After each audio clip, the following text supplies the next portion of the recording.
ụmụ Igbo ekene m unu, asụkwa m nke onye chi nya zere wesị na ọya dịrị anyị mma na eke na oye na afọ na nkwọ. Ọmaka ga-emere onye iru ya mere onye azụ, maka na ndị Igbo si na ụmụnna nwezuo akụ ilo na-asị gị ana na mmadụ ka eji aka. Onye nwe mmadụ ka onye nwere ego, ihe ndị Igbo kwugasị ma ịghọtago, wee sịkwa na mmadụ buchi ibe ya ma ịghọtago. Wee sị na o nwere ihe nchọkwara na ikwu taa, ị na-aghọta, maka ihe nọ ya na bụ ife onye ọbụla na-eme ezigbo ihe kwupụrụ onye ahụ. It doesn't matter your differences with the person, ị na-aghọta. This nwanne anyị nwoke kịta bụ Mathias Ezeaku Ejiofor, ka ọ ga-abụ sometimes mpụta na-ajụ unu kedu ihe this man mere bụ ihe ọjọọ. That ọ sị gị when you are sick you go to hospital, that on a preach things about reality, which is 100% truth, you know, that na Chukwu amasị inu gbadata wee mere gị ihe ọbụla ị need, na o nwere ihe ị ga-emere onwe gị.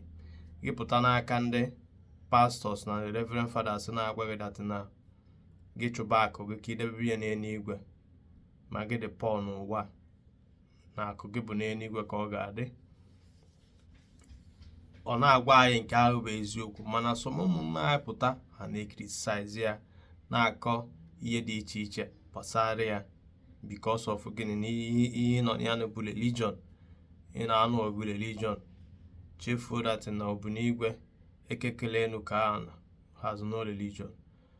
O nwere ihe m fụrụ nwanne anyị nwoke a mere yesterday. Witnessigo m something like that na be anyị bụ Ọnịcha, you know, mana ọ ga-abụ sometimes ejidefa mechakwa ha nwezi ike relocate esi Ọnịcha jebe Enugu, achụọ ha n'Enugu onwe ike ọ bụla atọ Ọnịcha, etu a ka ha si akpagharị some of them, ma ịghọtago, because na some weziri azụ no business ihe sie ihe ha ji survive, ma ịghọtago na. Mana Ezeaku Ejiofor fụrụ ndị a yesterday n'Enugu, you know, na Owi Road, according to ihe ọ na-ekwu na video ahụ m fụrụ. O wee bụ na ndị akwụkwọ the same people ahụkwa na-efe eki na ha kpụrụ isi were aya okpokọrọ ụmụazị na-aga. Unu fụrụ kịta after Satan done, ndị anụ ekpụrụ isi. Watch ya the full video. Unu a na-ekenekwe nwanne anyị nwoke a bụ Ezeaku Ejiofor. Mana a sị na onye amụma adịghị ile na ana nna ya, you know. Unu ayara aghọta ihe ọ na-eme, but a lot of us ghọtakwa. Agwara m unu sị gị remove religion aside, debe religion go aside, control your emotion, and also balance your emotion with logic so that you will find the truth. Because you be into emotion with your religion, with that thing you believe on ya na-ewetele gị mara isi na mbidie, bụ that na ihe ọbụla a na-agwa gị na ya bụ ihe dị afụ anya, ịmarakwana na ọ na-emezist ka ọ dị emezist, because onwebere onye jere ebe a pụtasị anyị na-etu a ka ọ dị. I don't know if you get my point. Ọ bụ na ị ga-aghọta ị garakwa na aghọta, jisi ike na-eme nke ahụ ị na-eme, but the day reality will come to you, ikwete na ọ na-eme. Ịghọtago, onwelo Chineke nwere ike ịbịa n'ụwa bịa gboo bịa solve all of that your problem. If you are sick, ọ na-agwa go to hospital. Na ndị Igbo si that na ọ ga-agba ọkọ kọba anụmanụ chọba okwu isi, ọ kọba mmadụ ọ chọba mmadụ ibe ya. Ịghọtago, mmadụ ka eji aka, ihe ndị Igbo kwuru, and mmadụ bụ Chukwu ibe ya, ọkwakwa ihe ndị Igbo kwuru. Watch on the video ka for the drama ka o si wee jide these two women. Ndewo. Nwanne anyị nwoke Ezeaku Ejiofor asị gị jide ka iji. Chukwu okike ga-agọzi gị, gọzie ma ezinụlọ gị, na ị na-arụ nnukwu ọrụ na be anyị. Mana na ndị be anyị aghọtabelu, ọ bụrụ ha ncha, some ndị be anyị aghọtabelu ife na-eme, mana one day anyafa ga-emepe. asụkwa nga again Ezeaku Ejiofor Jidekiji. Yeah, madam, kedi mommy. Welcome, sir. How far? Madam, kedi. Good afternoon. Oh, I'm going to be an you're going to see up or get Batanim. Oh, yeah, back here. Oh, yeah, born state. Oh, yeah, be a state. Yes, I don't have it. On you too. Kebo on you too. Onye beg you no to. Onye beg you no to. I'm on to, but I'm not on Imo State. Keba na no Imo State. I'm on your local village, you know. Watch it. And I'm going. I do very well. Yes, I've always seen you online. Thank you. Thank you. All right. Yeah, me fake. Now, Umanka or Game Molofa. Game Molofa. You follow Fana, you guys need police. You okay? A police. What I from? Nepaya. Open your eyes. Excuse me. The police. What do I get in the police? The police. In my below them, Namco. Listen to me, the police.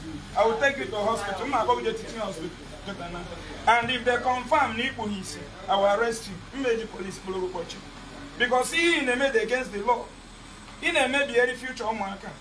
You remember me on it. Look at my face. And here we go, one of them. That when a blind person don't need space to cover his or her eyes. He can go speak with him please. In a man, they're not going to people in here. There are many in here. And we're going to can establish their business on it. Or Buffalo. Don't be in a shop and that or don't know. Go to chair. Or when would you decide that it and no undo can be? You can't me pay. I cannot go with me pay before I lose my temper on you. Shh, come on, close your mouth. Don't talk when I'm talking. How many years not going to health? How many years not going to health? My chain almost is so. I corrupt trouble my doing. Then my madam, then I say that. Can there many man trouble to pure the nail of your? Can there be the reason why? Ono bi na weli spec ekpuchi anya polo ma aka na ayo ego a blind person na achọ mma onye police bi na anya na anya efu ya melody ikpo isi nyere ya aka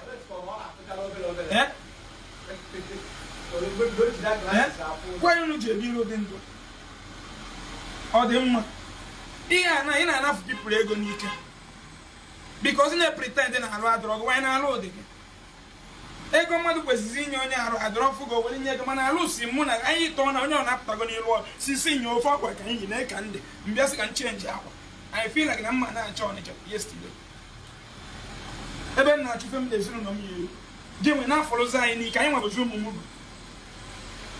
udo ọma ahụ ọ dị mma gị nwa ka m na-ajụ ọ dị mma ọ dịghọ mma nọrọ ya n'ebe sida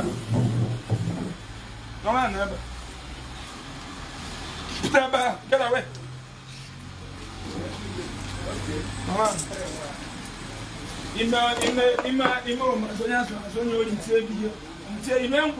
Kneel down, simple and nice. Kneel down, go on your knees. Everybody down to you can wear brain.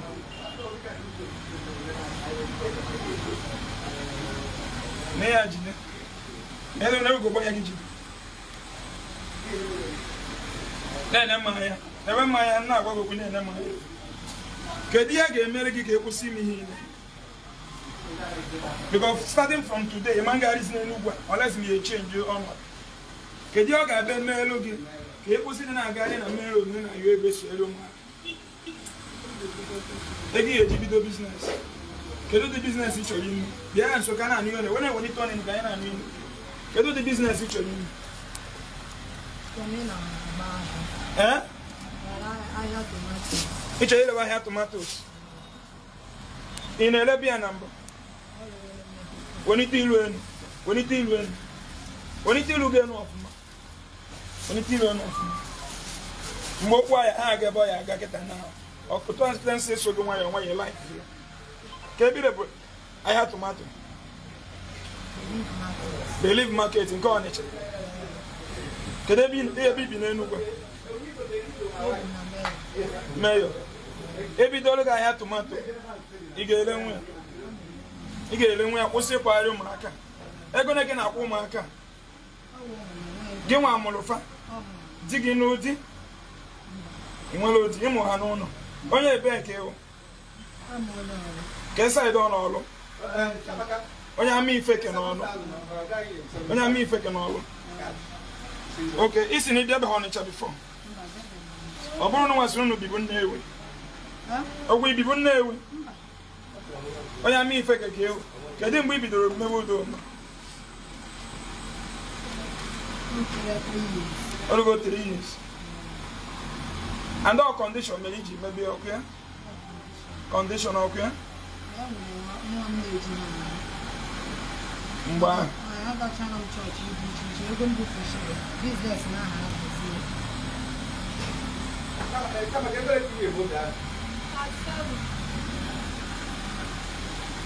Million there, no, 1 million. Oh, you see, 1 million. Stand up. Next time, a place na criminal tendency. You know, uncle? Eh? I ain't just in a poor family. Okay? You go 10 million, go just sign. You go 10 million. I will take you guys to my office. Eh? You shall not mount it. Go ahead, you go get.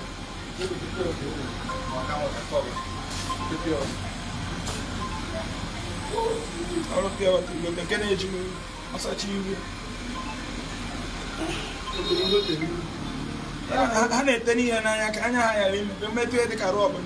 I know them.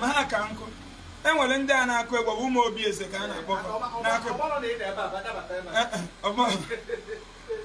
ụmụ obi eze ifu ha a na-ayọ onye kpụrụ isi ma okpuru isi ị na-afụ na ihe takpachala fanya ebe ụlọ ha chakata onye kpụrụ isi don't need to wear spec unless ma ọgaranya zuru onwe ọ na-agazi okpuru spec mana onye isi na-aya ayọ okpu igbo gbanye ekpu isi and the also the bug are black now. Okay, you know. I brought transparent to you now. You know, it's called Onya. When we have a matter with eye problem. In Cadiz, yeah, glasses. So yeah, yeah, normal glasses. Yeah, those ordinary glasses. I'm not medicated vision. So we have like father on madam. Even me, not all my cat. We are teaching them how to be fake, how to be fake in life. The name of it. We are teaching them how to be fake in life. Gospel of truth. Now, everybody know about Obi Road. Man, you got 4 feet here. OC Italian. OC Italian, Obi Road. Now, go first bank, okay? Obi Road. Everybody go like 194 shop 19 working. OC Italian, eh? Magande try to come over. Everybody guy there say guy change to aqua. Everybody guy there say guy change to aqua, you know? Want to get out where they are, they won't open any man. Hey! Hey!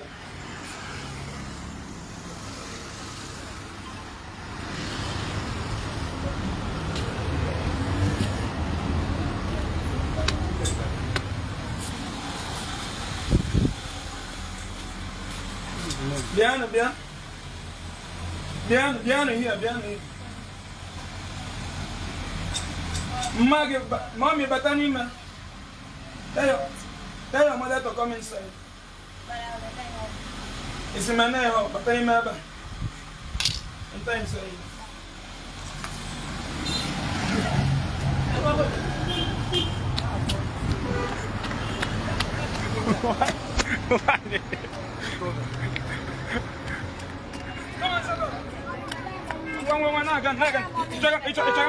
on. Come on, go, Isa. Come on, go. My panya gonna go, sister. No, my panya go put your eyes and be going. I don't want to maltreat you. It down here, my panya gonna go, sister. We're back at the end. We're back at the end. Be going, sister. I'm going to let in the mother.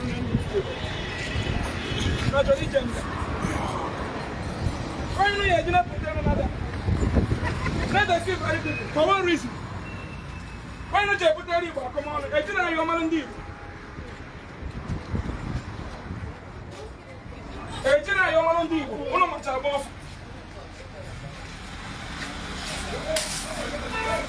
But I'm in my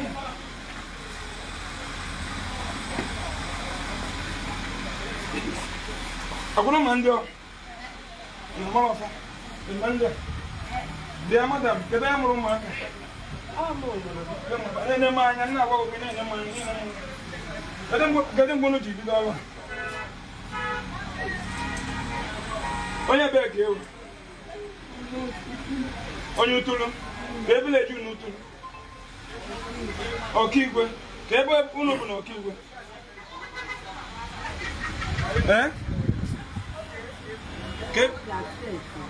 Sim na Abia State, Okigwe wa Abia State. Okigwe sigo n'Imo State banye Abia. Onye be ke o. Mpo police ka hancho be uri police station. Ana ma jugo onye be ke o. Gwa mo onye be, where are you from? Onye be ke.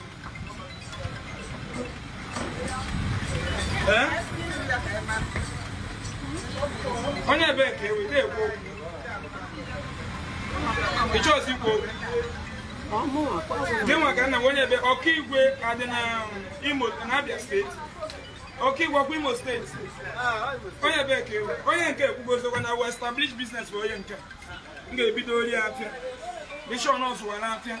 Monitor un mo abo isi ndị Igbo Love Themselves Charity Foundation. Ina no na radio. Establish elu na afia. Mfunu na melo do don tunu nga to mama unu nga. Mama putazi again because you only have child abuse. But I will consider that Nigeria they have, maybe not because of condition for the corona. Then unu when they be ko unu. Ndo Okigwe. Okigwe dey not their state. Ke village in Okigwe.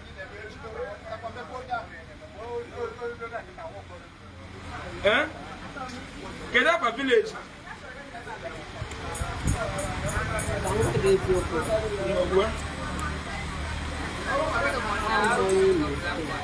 Imo State.